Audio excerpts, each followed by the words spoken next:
ధర్మపీఠం ప్రేక్షకులకి నమస్కారం. ఈ రోజున మీడియా అంటే మనకి ఒకనాటి ప్రసార మాధ్యమాలుగా ఉన్నటువంటి దినపత్రికలు, వార్తాపత్రికలు కాదు. మరి 1980 తర్వాత వచ్చినటువంటి టీవీలు అంతకన్నా కాదు. మరేంటి? నిజం చెప్పాలంటే ఆ రోజున అంబానీ మరి ఏమంటూ ఒక క్యాప్షన్ ఇచ్చాడు ఒక ప్రకటనలో భాగంగా, ముట్టి మే దునియా అని చెప్పి, అరచేతిలో వైకుంఠం, అరచేతిలో ప్రపంచాన్ని చూపిస్తానని చెప్పేసేటువంటి ఆ సూక్తి ఏదైతే ఉందో అతని వ్యాపార ప్రకటన, అది అక్షర సత్యమైనటువంటి సందర్భం. ఇది ప్రతి ఒక్కరూ తమ మొబైల్స్ ద్వారా యావత్ ప్రపంచాన్ని ప్రతి క్షణం కూడా వీక్షిస్తున్నటువంటి సంఘటనలు మనం చూస్తూ ఉన్నాం. ఈ క్రమంలోనే ఒక డిజిటల్ ఛానళ్ళ విప్లవం గణనీయంగా పెరిగిపోయింది. అంటే ఒక సంవత్సరంలో, అంటే 2024వ సంవత్సరంలోనే ఒక భారతదేశంలోనే 1,10,000 కోట్ల రూపాయల టర్నోవర్ ఈ మీడియా మీద, మరీ ముఖ్యంగా డిజిటల్ రంగంలోకి వచ్చేసిందంటే మీరు ఆలోచించండి. ఈ రోజున సగటున భారతీయుడు 5 గంటల చొప్పున తను మొబైల్ని యూజ్ చేస్తున్నాడు రోజుకి. అంటే మన భారతదేశం 100 కోట్లకి పైబడి 120 కోట్ల నుంచి 150 కోట్ల మందికి పరిగెడుతున్న తరుణంలో దాదాపుగా 52 కోట్ల మంది, అంటే 42% మంది డిజిటల్ మొబైల్స్ని, దట్ మీన్స్ ఈ స్మార్ట్ మొబైల్స్ని ఉపయోగిస్తున్నారట. అందువలన వ్యాపారవేత్తలు కూడా వారి ఉత్పత్తుల్ని ప్రచారం చేసుకోవటానికి కేవలం పత్రికల కన్నా, టీవీ ఛానళ్ళ కన్నా కూడా నేడు ఈ డిజిటల్ ఛానళ్ళ వైపు మొగ్గు చూపిస్తున్నారు. అలా డిజిటల్ ఛానళ్ళని గుంటూరు కేంద్రంగా, అంటే మన ఆంధ్రప్రదేశ్ రాజధాని అమరావతి కేంద్రంగా నిర్వహిస్తూ తను ఈ రంగంలో ఎంతో ఎనలేని ఖ్యాతిని సాధించినటువంటి శ్రీకాంత్ మహేష్ గారు, TV2 ప్రతినిధి, వారు మనతో పాటు ఈరోజు స్టూడియోలో ఉన్నారు.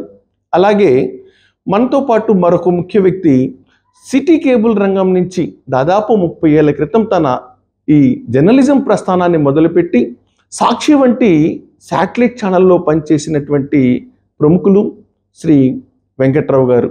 వీరు కూడా ఈ రోజున మనతో పాటు ఈ ముఖాముఖి కార్యక్రమంలో పాల్పంచుకొని తన యొక్క అనుభవాన్ని ఈ డిజిటల్ ఛానల్స్ మీద చెప్పటానికి ఆయన స్టూడియోకి విచ్చేస్తున్నారు. నమస్కారం వెంకట్రావు గారు. నమస్కారం శ్రీకాంత్ గారు.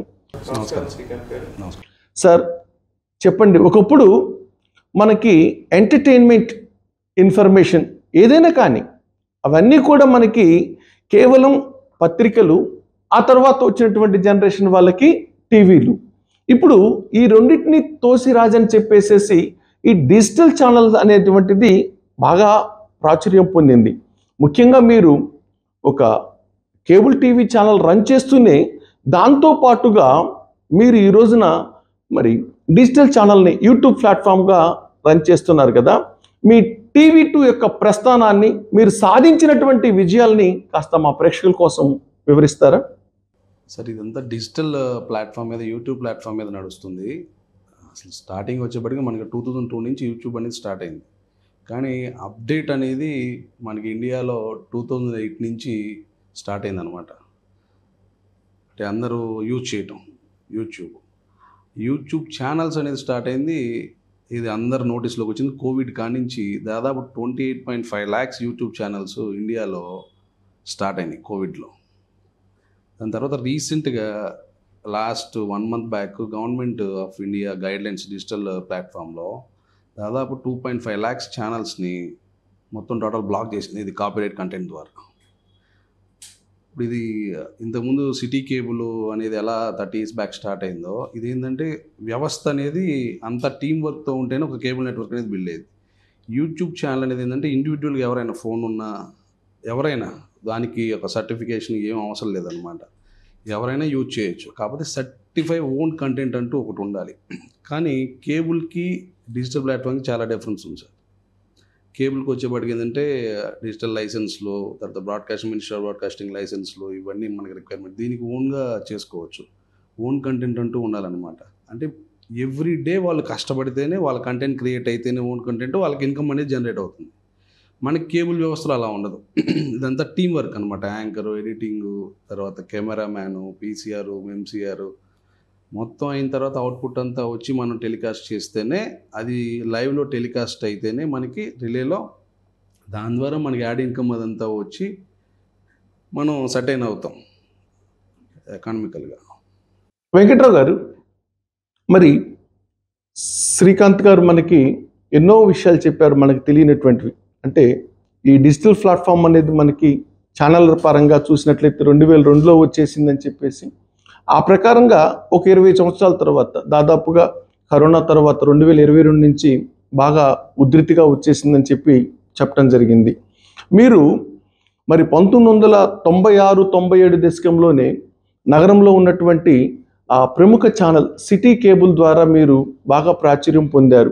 ఆ రోజున ఎక్కడ ఏ చిన్న సంఘటన జరిగినా, ఏ ఒక్క కార్యక్రమం జరిగినా వార్తా రూపంలో ప్రజలకు అందించడానికి మీరు ఎంతో కృషి చేస్తుంటారు. అక్కడి నుంచి మీ ప్రయాణం సాక్షి టీవీ ఛానల్ వరకు సాగింది. ఈ తరుణంలో మీరు గమనించినటువంటి ఈ గణనీయ అభివృద్ధిని ఎటువైపు పోతుందని మీరు భావిస్తున్నారు?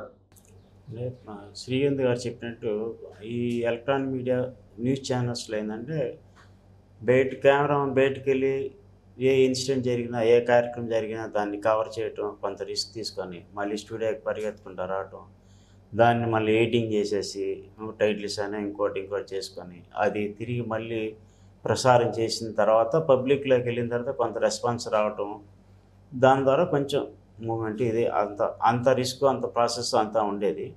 ఈ డిజిటల్ మీడియా ప్లాట్ఫామ్ వచ్చేసిన తర్వాత, ఈ సెల్ ఫోన్స్ అందుబాటులోకి వచ్చిన తర్వాత ఏ రంగంలో ఎవరు కొంచెం సబ్జెక్ట్ ఉన్నవాళ్ళు, నిష్ణాతులు ఉన్నవాళ్ళు, ఆ కళల పట్ల కానీ స్పోర్ట్స్ పట్ల కానీ దేని పట్ల సరే ఆసక్తి ఉన్నవాళ్ళు, కొంచెం సబ్జెక్ట్ ఉన్నవాళ్ళు సెల్ ఫోన్ని ఆధారంగా చేసుకొని వాళ్ళ ఇంట్లోనూ ఇంకో చోట రికార్డ్ చేసుకొని అది ఎమ్మటే యూట్యూబ్ ద్వారా ప్లాట్ఫామ్ ద్వారా టెలికాస్ట్ చేసుకోవటం అనేది చాలా ఈజీ ప్రాసెస్ అయిన తర్వాత ఈ మొత్తం డిజిటల్ మీడియా విప్లవం అనేది బాగా వచ్చేసింది. ఈజీగా పబ్లిక్ తోటి కాంటాక్ట్ అవ్వడం అనేది చాలా ఈజీ అయిపోయింది.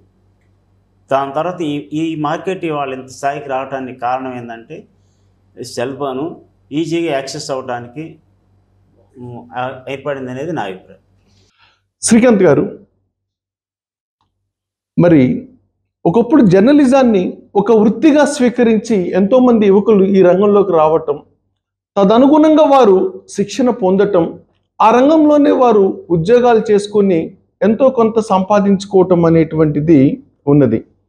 ఈ రోజున సంపాదన పక్కన పెట్టేసి మొబైల్ ఉన్న ప్రతి ఒక్కరూ కూడా డిజిటల్ ప్లాట్ఫామ్లో హల్చల్ చేస్తున్నారని చెప్పి మన సీనియర్ జర్నలిస్ట్ అయినటువంటి వెంకట్రావు గారు చెప్తున్నారు. దీన్ని మీరు ఏ విధంగా విశ్లేషిస్తారు? సార్, ఇదేంటంటే మెయిన్ ఏంటంటే డైలీ బర్డ్ అయిన బేబీ కాడ నుంచి స్టార్టింగ్ 1 year కాడ నుంచి ఆల్మోస్ట్ 70+ ఉన్న వాళ్ళ వరకు అందరికీ టచ్ స్క్రీన్ మొబైల్స్ వచ్చేసినాయి. ఏది కావాలన్నా వాళ్ళకి చేతిలో. ఇప్పుడు మీరు ఇందాక స్టార్టింగ్లో చెప్పారు, అంబానీ గారు చెప్పారు మొత్తం అరచేతిలో మొత్తం ప్రపంచాన్ని చూపిస్తానని. సేమ్ అదే పాయింట్ ఆఫ్ వ్యూలో అందరికీ అడ్వాన్స్ టెక్నాలజీ వచ్చేసింది. వాళ్ళకి ఏం కావాలన్నా ఇంక్లూడింగ్ వాయిస్, గూగుల్లోకి వెళ్ళి వాయిస్ కొడితే వాళ్ళకి ఏది కావాలో ఆ లాంగ్వేజ్కి తగ్గట్టుగా వీడియో వచ్చేస్తుంది. First one. రెండోది వచ్చేప్పటికి ఇంతకుముందు 2002కి ముందు లైవ్ ఇవ్వాలంటే దానికి యాక్చువల్గా సౌత్ ఇండియాలో చెన్నై నుంచి టెక్నికల్ పీపుల్ వచ్చేవాళ్ళు. కానీ ఇప్పుడు లైవ్ ఇవ్వాలంటే అందరు ఇవ్వగలుగుతున్నారు. ఇప్పుడు ఎగ్జాంపుల్ మనకి బ్రాడ్కాస్టింగ్లో TV9, ఈనాడు ఇట్లా ఉన్నాయి, బాగా ఫేమస్ అయినాయి. అడ్వాన్స్ టెక్నాలజీ OB వ్యాన్స్ అని ఉండే, ఆన్లైన్ బ్రాడ్కాస్టింగ్ వ్యాన్స్. అది ఒక్కొక్క వ్యాన్ 1.5 crore ఉండేది.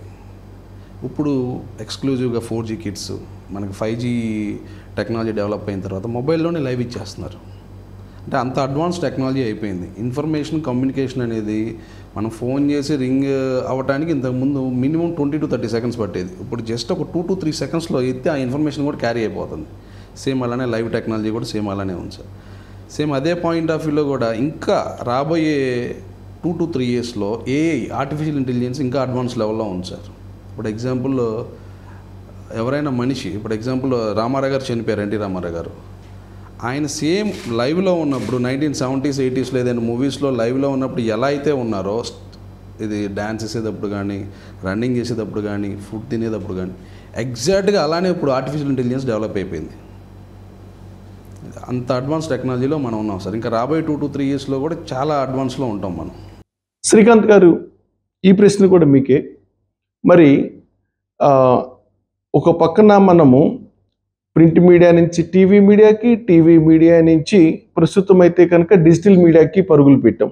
మీరైతే ఇంకొక అడుగు ముందుకేసి మేము ఆర్టిఫిషియల్ ఇంటెలిజెన్స్ని కూడా ఉపయోగించేసేసి లేని వ్యక్తులని ఆ ప్రపంచంలో ఉన్నట్టుగా సృష్టించి వారు ఈ తరుణంలో, ఈ సమయంలో ఈ వేదిక దగ్గర ఉంటే ఏం చేస్తారు, ఎలా మాట్లాడతారు, ఎలా పాట పాడతారు, ఎలా నృత్యం చేస్తారు అనేటువంటి దృశ్యాలను కూడా మేము చూపించగలుగుతున్నాం అనేటువంటి సంచలన విషయాలు మీరు చెప్తున్నారు. ఓకే, సరే, ఇంతవరకు బాగానే ఉంది. ఒకప్పుడు జర్నలిస్టులు అంతో ఎంతో కష్టపడి సంపాదించుకున్నారు. ఈ లక్షల మంది ఈ రంగంలోకి అడుగు పెడతాం కారణంగా, పోటీ విపరీతంగా పెరిగిపోవటం కారణంగా మరి ఈ డిజిటల్ ఛానళ్ళ వలన నిజంగా జర్నలిజాన్ని నమ్ముకొని జీవిస్తున్నటువంటి జర్నలిస్టుల పరిస్థితి ఎలా ఉండబోతుందని మీరు భావిస్తున్నారు? స్వయంగా మీరైతే మీ అనుభవాన్ని ఒక జర్నలిస్ట్గా మీరేం చెప్పాలనుకుంటున్నారు? సార్, దీంట్లో ఏంటంటే ఇప్పుడు మనం ఎగ్జాంపుల్ గుంటూరులో ఉన్నాం, ఒక 100 ఛానల్స్ ఉన్నాయి. ఈ 100 ఛానల్స్లో డైలీ అప్డేట్ అంటే ఎగ్జాంపుల్ బులెటిన్స్, తర్వాత న్యూస్ ఏదైనా ఉంటే న్యూస్ లైవ్ టెలికాస్టింగ్కి, ఇప్పుడు ఇవాళ జరిగిన న్యూస్ రేపు టెలికాస్టింగ్ అవ్వడానికి, ఇట్లా వాళ్ళకున్న వెసులుబాటుని బట్టి మ్యాన్ పవర్ని బట్టి చేసుకుంటారు. కాకపోతే ఇక్కడ ఏమవుతుందంటే చాలామంది యూట్యూబ్ ఛానల్స్ అనేది స్టూడెంట్స్ ఉన్నారు ఎక్కువ మంది. వాళ్ళు ఒక న్యూస్ ఛానల్ టైప్ ఓన్గా వాళ్ళు క్రియేట్ చేసుకుంటున్నారు. ఆ క్రియేట్ చేసుకొని ఒక మానిటైజేషన్, ఇప్పుడు 500 సబ్స్క్రైబర్స్ అయితే దానికి మానిటైజేషన్ వచ్చింది. ఇంతకుముందు బిఫోర్ 1 year బ్యాక్ 1000 సబ్స్క్రైబర్స్ అయితే దానికి మానిటైజేషన్ వచ్చింది. మానిటైజేషన్ అయింది, నా ఛానల్లో వ్యూవర్షిప్ వస్తుంది, దాన్ని కంటిన్యూషన్ చేసేవాళ్ళు దీంట్లో 90% ఉంటారు సార్ డిజిటల్ ప్లాట్ఫామ్లో. ఇది జస్ట్ ఏంటంటే నాకు కూడా ఛానల్ ఉంది, నేను కూడా పెట్టుకోగలుగుతాను. దీంట్లో 90% ఏంటంటే సక్సెస్ఫుల్ పీపుల్ ఎవరు రారు సార్. ఎందుకంటే దీంట్లో కేబుల్, మీరు ఇందాక అన్నట్టుగా జర్నలిజం టీం ఎంత ఇంపార్టెంటో దీంట్లో కాపీ రైట్స్, తర్వాత మన ఓన్ కంటెంట్ కూడా మనకి వ్యూవర్షిప్ రావాలి. అంటే సబ్స్క్రైబర్స్ మనకి జెన్యున్గా మనకి ఇంక్రీజ్ అవ్వాలంటే రెగ్యులర్గా ఏమైతే జరుగుతుంది పొలిటికల్ పరంగా, ఇప్పుడు పొలిటికల్ పరంగా వచ్చేప్పటికి 100 మంది ఛానల్స్ వాళ్ళు అదే కంటెంట్ తీసుకుంటారు. కానీ యూట్యూబ్ పరంగా అది ఎవరైతే ఫస్ట్ అప్లోడ్ చేస్తారో అది నోటిఫై చేసుకొని వాళ్ళకి ఎక్కువ మైలేజ్ రావడానికి అవకాశం ఉంది. డిఫరెంట్ ఇప్పుడు ఎడిటింగ్లో చూపించవచ్చు మన అవుట్పుట్. సేమ్ అదే కంటెంట్ని కింద స్క్రిప్ట్ పరంగా బ్యాక్గ్రౌండ్ మ్యూజిక్ వేసి ప్రోమో రూపంలో మానిటైజేషన్ కానీ ఇదంతా చేసుకొని డిఫరెంట్ రూపంలో చూపించుకొని దానికి వ్యూవర్షిప్ పెంచుకోవడానికి అవకాశం. దానికి మ్యాన్ పవర్ కావాలి, స్కిల్ డెవలప్మెంట్, ఎక్స్పీరియన్స్ ఉన్న పీపుల్ ఉండి, ఒక మ్యాన్ పవర్ ఉండి, ఒక యూనిట్లా ఉంటేనే ఇన్ఫ్రాస్ట్రక్చర్ అదంతా ఉండి, అది at a time 1 month 2 months అవ్వదు సార్. మినిమం 5 years ఈ ఫీల్డ్లో కంటిన్యూగా ఉండాలి. ఉండి వాళ్ళ ఇన్వెస్ట్మెంట్ కానీ సేమ్ అదే పాయింట్ ఆఫ్ ఇది కంటెంట్, రెగ్యులర్ కంటెంట్, అదే కంటెంట్ వాళ్ళు ఇంక్రీజ్ చేసుకుంటూ ఉండాలి. వెంకట్రావు గారు, మరి శ్రీకాంత్ గారు చెప్పిన మాటలను బట్టి మనం చూస్తే నేటి యువతరం వారి ఒక మొబైల్ ద్వారా కంటెంట్ని క్రియేట్ చేసుకొని వాళ్ళు సర్వైవ్ అవుతున్నారు. దీనికి పెద్దగా కష్టపడాల్సిన పని లేదు. దీనికి జర్నలిజం కోర్సులతో పని లేకుండానే వాళ్ళు చాలా సులభమైన మార్గంలో తక్కువ సమయంలోనే వాళ్ళు ఒక ఛానల్ని క్రియేట్ చేసుకోగలుగుతున్నారు. తద్వారా వాళ్ళకంటూ ఒక క్రియేటివిటీని నిలబెట్టుకోవటం ద్వారా వాళ్ళ సామ్రాజ్యాన్ని వాళ్ళు విస్తరించుకుంటున్నారని చెప్పారు. మీరు మోరోవర్ ఒక జర్నలిస్ట్గానే కాకుండా కొన్ని సందర్భాల్లో ప్రొఫెషనల్ వీడియోగ్రఫీ కూడా చేసినటువంటి అనుభవజ్ఞులు మీరు. మరి ఈ టెక్నాలజీ పెరిగిపోవటం కారణంగా అది ప్రొఫెషనల్గా ఉన్నటువంటి ఫోటోగ్రాఫర్లు, వీడియోగ్రాఫర్ల మీద ఏ మేరకు ప్రభావం చూపించింది? వారి ఆదాయ మార్గాలు తక్కువైనాయి అంటారా, మరి విపరీతంగా వస్తున్నాయి అని చెప్పి భావించవచ్చా? ఏ విధంగా ఉంటుందో మీ యొక్క అనుభవాన్ని మీ మాటల్లో చెప్పండి సార్. అంటే అడ్వాన్స్ టెక్నాలజీ వచ్చిన తర్వాత దాన్ని ఉపయోగించుకొని పెద్ద బడ్జెట్లో తీసేవాళ్ళు కూడా చాలామంది మార్కెట్లోకి వచ్చారు. బాగానే ఆదాయం పొందుతూ ఉన్నారు. అంటే ఇక్కడ ఏంటంటే మెయిన్ ఇంపార్టెంట్ పాయింట్, మారుతున్న టెక్నాలజీ వస్తున్న మార్పుల్ని మనం కూడా ట్యాప్ చేసుకొని మనం కూడా చేంజ్ అయ్యి అడ్వాన్స్ అయ్యి ముందుకు వెళ్తూ ఉంటే ఆ మార్కెట్లో మనం కూడా సర్వే అవుతాం. ఆ సర్వే భాగంలో కనుక మనం కొంచెం వెనకబాటు పడ్డాము అంటే మన ఆదాయం తగ్గిపోతుంది, మనం వెనక్కి వెళ్ళిపోతూ ఉంటాం. ఇప్పుడున్న టెక్నాలజీకి అనుగుణంగా మనం కూడా మారుతూ ఉండి ముందుకు ఉండాలి, వెళ్తేనే సర్వే అవుతాం. మీ ఇరువురికి ఒకరి తర్వాత ఒకరు సమాధానం చెప్పాల్సిన ముఖ్యమైన ప్రశ్న అండి. ప్రతి జర్నలిస్ట్ కూడా తన కంటెంట్ని ఎంత సమర్థవంతంగా ఎన్ని లక్షల మందిలోకి తీసుకెళ్ళినప్పటికీ కూడా ప్రభుత్వం నుంచి తను ఒక గుర్తింపు అనేది కోరుకుంటాడు ఖచ్చితంగా. ఆ గుర్తింపులో ప్రప్రథమమైనటువంటిది వాడి ఐడెంటిటీ కార్డు, అంటే అక్రిడేషన్ కార్డుగా మనం చెప్తాం, గుర్తింపు కార్డు అంటాం. ఇవి జారీ చేయటానికి ప్రభుత్వాలు గత 2 విడతలుగా, అంటే 2014 మొదలుకొని అప్పటి తెలుగుదేశం కానీ, 2019 తర్వాత వైసీపీ ప్రభుత్వం కానీ, ఇప్పుడు 2024 తర్వాత తిరిగి ఏర్పడ్డటువంటి తెలుగుదేశం ఆధ్వర్యంలోని కూటమి ప్రభుత్వం కానీ ఈ జర్నలిస్టులకి, నిజంగా కష్టపడే వారికి సరైన గుర్తింపు ఇవ్వటం, వారికి సరైన వసతులు కల్పించటం అనేటువంటి విషయంలో మీరు ఏ రకమైన సంతృప్తితో ఉన్నారో వివరించండి మీ మాటల ద్వారా. సార్, అక్రిడేషన్ కార్డ్స్ అనేది లాస్ట్ మీరు అన్నట్టుగా 10 years నుంచి ఐడెంటిటీ లేదు. మెయిన్ మీడియా వాళ్ళకి లేదు. ఇప్పుడు వాళ్ళు కూడా గవర్నమెంట్ పాయింట్ ఆఫ్ వ్యూలో ఐఎన్పిఆర్ కమిషనర్ కానీ, ఐఎన్పిఆర్ మినిస్టర్ కానీ, ఇంక్లూడింగ్ మనకి లోకల్ ప్రోటోకాల్ పరంగా కలెక్టర్ గారు ఉంటారు. మానిటరింగ్ అనేది ఉండాలి. ఇప్పుడు ఛానల్ అనేది ఉంది అనేది ఫస్ట్ వాళ్ళ నోటీస్లో ఉండాలి. తర్వాత రెగ్యులర్గా ఐఎన్పిఆర్ నుంచి వాళ్ళ ఎంప్లాయీస్ ద్వారా మానిటరింగ్ అనేది ఉండాలి. అసలు రెగ్యులర్గా వీళ్ళకి సర్టిఫికేషన్స్ ఉన్నాయా, ఆఫీస్ సెటప్ ఉందా, ఇదంతా మానిటరింగ్ చేసుకొని వాళ్ళు ఫిల్టర్ చేసి ఎవరికి ఇవ్వాలి, వీళ్ళు గవర్నమెంట్ ప్రోగ్రామ్స్ ఇవి చేస్తున్నారు, వీళ్ళు రెగ్యులర్గా మీడియా సర్వీసెస్ కానీ ఇవన్నీ రెగ్యులర్గా గవర్నమెంట్ ప్రోగ్రామ్స్ ఇవన్నీ చేస్తున్నారు అనేది గవర్నమెంట్ పాయింట్ ఆఫ్ వ్యూలో మనకి లాస్ట్ 10 years నుంచి 1%. కనీసం ఆ 1% మనకి చేసినా ఇంకా బాగుండేది. నీళ్ళని చెప్పొచ్చు. అంటే అంతకు ముందు కొనసాగింది కానీ కొత్తగా వీళ్ళు చేసింది ఏమీ లేదంటే. ప్రీవియస్ రెన్యూవల్ చేసుకుంటూ వచ్చారు కానీ ఇప్పుడు న్యూగా మానిటరింగ్ చేసి, ఇప్పుడు లాస్ట్ 2023-24 బిట్వీన్లో నారా లోకేష్ గారు కర్నూలులో అన్నారు, ప్రతి డిజిటల్ ప్లాట్ఫామ్లో ఉన్న వాళ్ళకి కూడా, కేబుల్ ఆపరేటర్స్తో పాటు డిజిటల్ ప్లాట్ఫామ్లో ఉన్న వాళ్ళకి కూడా వాళ్ళని మేము మానిటరింగ్ చేసి 5 అక్రిడేషన్ కార్డ్స్ ఇస్తానని చెప్పి ఆయన ప్రామిస్ చేశారు. ఇస్తామన్నారు, ఆయన అఫీషియల్గా చెప్పారు. ఇంతవరకు దాదాపు 1 year కంప్లీట్ అవుతుంది, ఇంతవరకు అప్డేట్ లేదు దాని గురించి. Plus almost last 2 to 3 years నుంచి మన మిత్రులు పోరాడుతూనే ఉన్నారు దాని గురించి. మొన్న అసెంబ్లీలో కూడా అప్డేట్ ఇచ్చారు కానీ దాని గురించి ఏమి స్పీకర్ గారు కూడా స్పందించలే. వెంకట్రావు గారు దానికి కొనసాగింపుగా వారు గుర్తింపు కార్డుల గురించి చాలా స్పష్టంగా కొండబద్దలు కొట్టినట్టుగా తన అభిప్రాయాన్ని వ్యక్తపరిచారు. అంటే ప్రభుత్వం నుంచి అందుతున్నటువంటి సహకారం అది 1% కన్నా తక్కువ ఉంటుందండి, కానీ ప్రభుత్వంలోకి వచ్చే ప్రతి నాయకుడు మటుకి మనకి 100% అవకాశాలు కల్పిస్తామని చెప్పారని చెప్పేసి. గుర్తింపు కార్డు ఒకటే కాదండి, వీరు జీవనం సాగించటానికి ప్రశాంతమైనటువంటి జీవించే హక్కు మనకి రాజ్యాంగంలో ఆర్టికల్ 21 ద్వారా మనకి రాజ్యాంగం కల్పించింది. ప్రతి వ్యక్తి కూడా రాజ్యాంగపరంగా స్వేచ్ఛగా జీవించే హక్కు తను కలిగి ఉంది. దానికి కనీస సౌకర్యాలను కల్పించాల్సిన బాధ్యత మనకి రాజ్యాంగం మీదనే ఉంది. అవసరమైనటువంటి వనరులు కల్పించాలి కూడా. అవి డైరెక్టివ్ ప్రిన్సిపల్స్ ఆఫ్ స్టేట్ పాలసీలో భాగంగా సంక్షేమం, అంటే వృద్ధులకి పెన్షన్ ఇస్తేనో, మహిళలకి రేషన్లు ఇస్తేనో, లోన్లు ఇస్తేనో అది మాత్రమే సంక్షేమం కాదండి. అన్ని రంగాల వారిని ఆదుకోవాలని చెప్పేసి అన్ని రంగాలుగా విద్యార్థుల్ని కానీ, వృద్ధుల్ని కానీ, రోగుల్ని కానీ, ఇట్లా వ్యాపారం చేసేటువంటి వ్యక్తుల్ని కానీ అన్ని రకాలుగా ఇస్తేనే సంక్షేమం. అంతేకాని 1-2 వర్గాల వారికి మాత్రమే మేము ఇచ్చేసి దీన్నే పూర్తి సంక్షేమం అంటాం కూడా తప్పు. మరి జర్నలిస్టుల యొక్క బాధ్యత కూడా ప్రభుత్వాందే అని చెప్పి మన మహేష్ గారు చెప్పారు. వాళ్ళు వాగ్దానం చేసిన దాన్ని కూడా ఇంతవరకు నిలబెట్టుకోలేకపోయారు. అంటే గుర్తింపు కార్డుల విషయం అయితేనేమి, అలాగే వారికి కేటాయించినటువంటి ఇళ్ల స్థలాల విషయం అయితేనేమి, వాళ్ళ పూర్తి ఆరోగ్య భద్రత, అంటే ఎండనక వాననక నాయకులమ్మటపడి తిరుగుతూ ఆరోగ్యాన్ని పాడు చేసుకుని తినక, బట్టలు కట్టక, వాడు స్నానాలు చేసి చేయక, ఇన్ని రకాల సమస్యలు ఎదుర్కొంటూ కుటుంబాన్ని వదిలిపెట్టి ఎంతో కోల్పోతున్నాడు. ఇంత చేస్తే వాడికి ఒక నికరమైన జీతం ప్రభుత్వం ఇస్తుందా? లేదు. ప్రైవేట్ పరంగా ఆదరించి బాబు ఈ నెలకి 10,000 తీసుకో అనేటువంటి ఎవరైనా ఒక్క వ్యాపారవేత్త మనల్ని ప్రోత్సహించడానికి ఉన్నారా? అది లేదు. కానీ మరి ఇన్ని సౌకర్యాలు ఉంటాయని ఆశపడి వచ్చినటువంటి ప్రతి విలేకరి, జర్నలిస్టు ఓకేనా, ఆ సౌకర్యాలు కోల్పోవటంలో మీరు దీన్ని ఏ విధంగా పరిగణిస్తున్నారు? మీ అభిప్రాయాన్ని కాస్త మా ధర్మపీఠం ప్రేక్షకుల కోసం వివరించండి సార్. చాలామంది జర్నలిజం మీద చాలా ఇంట్రెస్ట్ తోటి రావడం జరుగుతూ ఉండిద్ది. చాలామంది కష్టపడి పనిచేస్తూ ఉంటారు.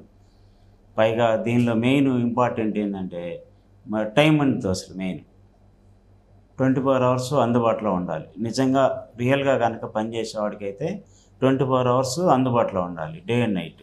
ఈ ఎలక్ట్రానిక్ మీడియా వచ్చిన తర్వాత ఇంకా ఆ ప్రభావం ఎక్కువైపోయింది. యాజమాన్యం లేకపోతే పైన చెప్పిన విధంగా మనకు కంపల్సరీ అందుబాటులో ఉండాలి, మన డ్యూటీ మనం చేయాలి. ఇలా పొద్దున్న లెగిస్తే పరిగెత్తుకుంటూ పనిచేస్తూనే ఉండాలి. ఈవెన్ 1 డే హాఫ్ డే సెలవు కావాలన్నా ముందుగానే పర్మిషన్ తీసుకొని పర్మిషన్ ఇస్తేనే వెళ్ళాలి, లేదంటే సాధ్యపడదు. ఇంకోళ్ళు వచ్చి ఫిలప్ చేయాలంటే అది అయ్యే పని కాదు.